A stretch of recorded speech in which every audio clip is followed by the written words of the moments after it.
Good morning, students. How are you all? I hope that you all are fine and doing good at your home. So, welcome back to your science class. And in previous class, we have started our chapter number 9, that is living organisms and their surroundings. And today we will proceed it further. Okay, so हमने last class में पढ़ा था like what is environment. Environment क्या होता है? Environment everything around us, be it living or non-living, is considered to be a part of our environment. हमारे आसपास जो भी चीज़ें होती हैं, चाहे वो living things होती हैं या फिर non-living things होती हैं, ये दोनों ही हमारे environment का, हमारे surrounding का हिस्सा होते हैं. और इस चैप्टर में बेसिकली जो डिफरेंट ऑर्गेनिजम्स हैं वो किस सराउंडिंग में रहते हैं हम उसके बारे में पढ़ेंगे. And in previous class we have also discussed कि जो लिविंग थिंग्स हमारे आसपास प्रेजेंट होते हैं that is known as biotic component, और जो नॉन लिविंग थिंग्स होते हैं जैसे air, water, sunlight, benches, fans, these are abiotic components. So today we will study more about biotic, that is living things which are present around us. So मैंने आपको कल की class में बताया था कि बायोटिक कंपोनेंट्स में भी 3 ग्रुप्स होते हैं. लिविंग ऑर्गेनिजम्स तो होते हैं बायोटिक कंपोनेंट में, पर उनके भी 3 ग्रुप्स डिवाइडेड होते हैं. And that 3 groups are producers, consumers and decomposers. Plants are called producers. Plants को हम प्रोड्यूसर्स बोलते हैं. प्रोड्यूसर्स, इसके नेम से ही आप आइडिया लगा सकते हैं. प्रोड्यूसर्स जो प्रोड्यूस करते हैं. अब क्या प्रोड्यूस करते हैं? जो अपना खाना खुद प्रोड्यूस करते हैं, या फिर हम बोल सकते हैं जो अपना खाना खुद बनाते हैं, that are known as producers. And we all know that plants make their own food with the help of carbon dioxide and water. And the process by which plants make food is called photosynthesis. Plants अपना खाना खुद बनाते हैं through a process जिसे हम photosynthesis बोलते हैं. And photosynthesis हमने अपने चैप्टर 7 में भी डिस्कस किया था. So that's why plants are called producers. इसलिए हम प्लांट्स को प्रोड्यूसर्स बोलते हैं क्योंकि वो अपना खाना खुद बनाते हैं, खुद प्रोड्यूस करते हैं. सो बेसिकली जो प्लांट्स होते हैं वो हमारे प्रोड्यूसर्स होते हैं. Now the second group is consumers. Now what are consumers? Okay, so consumers are the animals. consumers हमारे animals होते हैं जो plants को खाते हैं. All animals are called consumers since they cannot prepare their own food. और animals plants को क्यों खाते हैं? Because जैसे plants अपना खाना खुद prepare कर पाती है, हम जो एनिमल्स होते हैं वो अपना खाना खुद प्रोड्यूस नहीं कर पाते, अपना खाना खुद नहीं बना पाते. दैट्स वाई वो प्लांट्स को ईट करते हैं. जैसे काऊ, डियर, गोट, ये सारी एनिमल्स क्या करती हैं? ये सारी एनिमल्स प्लांट्स को खाती है, ग्रास को खाती है. That's why they are known as consumers. But consumers भी हमारे पास, हमने ये तो बोल दिया that all animals are consumers, but सारी एनिमल्स प्लांट्स नहीं खाती. कुछ एनिमल्स होती हैं जो प्लांट्स खाती हैं, कुछ एनिमल्स होते हैं जो दूसरे एनिमल्स को खाते हैं, और कुछ एनिमल्स ऐसे होते हैं जो प्लांट्स भी खाते हैं और एनिमल्स भी खाते हैं. So all animals are called consumers. इतना हमें पता है, सारे एनिमल्स को हम कंज्यूमर्स बोलते हैं. क्यों? क्योंकि वो प्लांट्स को खाते हैं. दे डिपेंड डायरेक्टली और indirectly upon plants for their food. और एनिमल्स जो हैं वो अपने फूड के लिए प्लांट्स पे ही डिपेंड होते हैं, डायरेक्टली या फिर इनडायरेक्टली. डायरेक्टली वो तब डिपेंड होते हैं जब एनिमल्स डायरेक्ट प्लांट्स को खाते हैं, बट इनडायरेक्टली वो तब डिपेंड होते हैं जब वो किसी दूसरे दूसरे एनिमल को खाता है. तो जैसा मैंने आपको बताया था कि ऐसे एनिमल्स जो कि प्लांट्स को ईट करते हैं, डायरेक्ट ईट करते हैं, जैसे कि काऊ, गोट, डियर, हॉर्स, ऐसे एनिमल्स को हम हर्बीवोर्स या फिर प्राइमरी कंज्यूमर्स बोलते हैं.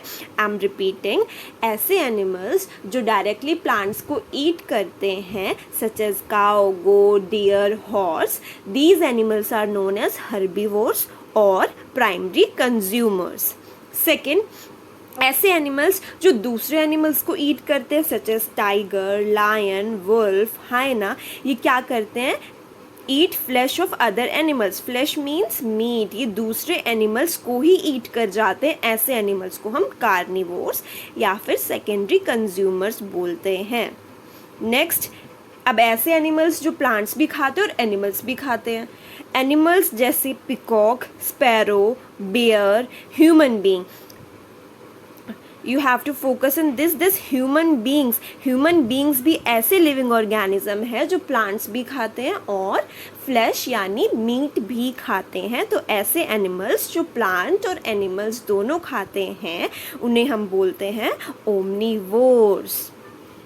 Okay, so herbivores, carnivores और omnivores, these three are the part of consumers only. ये consumer के ही 3 sub parts हैं. Now the third group is decomposers. Now we will study what are decomposers. Organisms such as bacteria and fungi, ऐसे organism, बहुत छोटे छोटे organism जैसे bacteria और fungi, ये क्या करते हैं? They act on dead remains of plants and animals. They break down और decompose the dead material and release the nutrients present in it. जब प्लांट्स एंड एनिमल्स की डेथ हो जाती है तो उनकी बॉडी को जो ईट करते हैं वो होते हैं बैक्टीरिया और फंगाई. आई एम रिपीटिंग, जब प्लांट और एनिमल की डेथ हो जाती है तो उनकी बॉडी को जो खाते हैं वो होते हैं हमारे बैक्टीरिया एंड फंगाई. आपने नोटिस भी किया होगा, कोई डेड बॉडी, किसी एनिमल की डेड बॉडी पड़ी है या फिर कोई प्लांट है जो डेड हो गया, आफ्टर सम टाइम वो जो बॉडी होती है वो धीरे धीरे गलनी स्टार्ट हो जाती है और वी कैन से उसका जो like if you talk about animal तो उसका जो मसल पार्ट होता है वो कम होता रहता है, गलता रहता है. क्यों?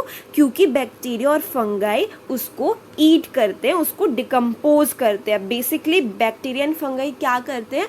उनकी जो डेड बॉडी होती है उसको डिकम्पोज करते हैं. दैट मीन्स ब्रेक डाउन करते हैं, उनकी पूरी बॉडी को ब्रेक डाउन कर देते हैं छोटे छोटे पार्ट्स में और वो छोटे छोटे पार्ट्स जाके सॉइल में मिल जाते हैं. These nutrients return to the soil. जैसा मैंने आपको बताया, उनकी बॉडी को वो छोटे छोटे बहुत छोटे छोटे लाइक ब्रेक डाउन कर देते हैं और न्यूट्रिएंट्स रिलीज करते हैं सॉइल में. Thus bacteria and fungi play important role of maintaining the balance of nutrients in the soil. That means कि सॉइल में जो न्यूट्रिएंट हैं वो कौन पहुंचाता है? Bacteria and fungi. That's why they play a very important role in maintaining the balance of nutrients in the soil. और क्यों डिकम्पोज मतलब ब्रेक डाउन करना, और बैक्टीरिया और फंगाई डेड बॉडीज़ को ब्रेक डाउन कर देते हैं. That's why they are known as decomposers. वो डेड बॉडीज़ को डिकम्पोज कर देते हैं, डेट मीन्स ब्रेक डाउन कर देते हैं. That's why they are known as decomposers. So these are the 3 groups. Producers जो अपना फूड खुद प्रिपेयर करते हैं, खुद प्रोड्यूस करते हैं, जैसे प्लांट्स. कंज्यूमर्स सारे एनिमल्स जो कि प्लांट्स को खाते हैं डायरेक्टली या फिर इनडायरेक्टली, उन्हें हम कंज्यूमर्स बोलते हैं. कंज्यूमर्स में भी वी हैव 3 सब पार्ट्स. हर्बीवोर्स ऐसे एनिमल्स जो प्लांट्स को खाते हैं, कार्निवोर्स ऐसे एनिमल्स जो दूसरे एनिमल्स को खाते हैं, ओमनीवोर्स ऐसे एनिमल्स जो एनिमल्स एंड प्लांट्स दोनों को ईट करते हैं. Third group is decomposers. Decomposers वो ऑर्गेनिज्म होते हैं जो डेड बॉडीज को डिकम्पोज यानी ब्रेक डाउन करते हैं. Now we have interdependence of biotic and abiotic components. That means कि जो लिविंग और नॉन लिविंग थिंग है वो एक दूसरे पे डिपेंड होती है. कैसे? Biotic components such as plants and animals help each other to survive. जो बायोटिक कंपोनेंट्स है जैसे प्लांट्स और एनिमल्स वो एक दूसरे की हेल्प करते हैं to survive. Survive means live. जो हमने ऊपर भी पढ़ा कि प्लांट्स को एनिमल्स खाते हैं. And also we have already studied कि प्लांट्स जो है वो एनिमल्स को ऑक्सीजन देते हैं और एनिमल्स प्लांट्स को कार्बन डाइऑक्साइड देता है. प्लांट्स एनिमल्स को ऑक्सीजन देता है और एनिमल्स प्लांट्स को कार्बन डाइऑक्साइड देते हैं. तो ऐसे भी हेल्प करते हैं प्लांट्स और एनिमल्स एक दूसरे की. What other than this, animals depend on plants for food. Animals plant पे डिपेंड होते हैं फूड के लिए, ऑक्सीजन के लिए और शेल्टर के लिए. जैसे काफ़ी एनिमल्स होते हैं जो ट्रीज़ पे ही ट्रीज़ पे नेस्ट बनाते हैं, ट्रीज़ की शेड के अंदर रहते हैं. Right? Plants depend on animals for pollination and dispersal of seeds. Plants जो है अब प्लांट्स एनिमल्स पे कैसे डिपेंड करती है? प्लांट्स एनिमल्स पे डिपेंड करती है for the process of pollination and dispersal of seeds.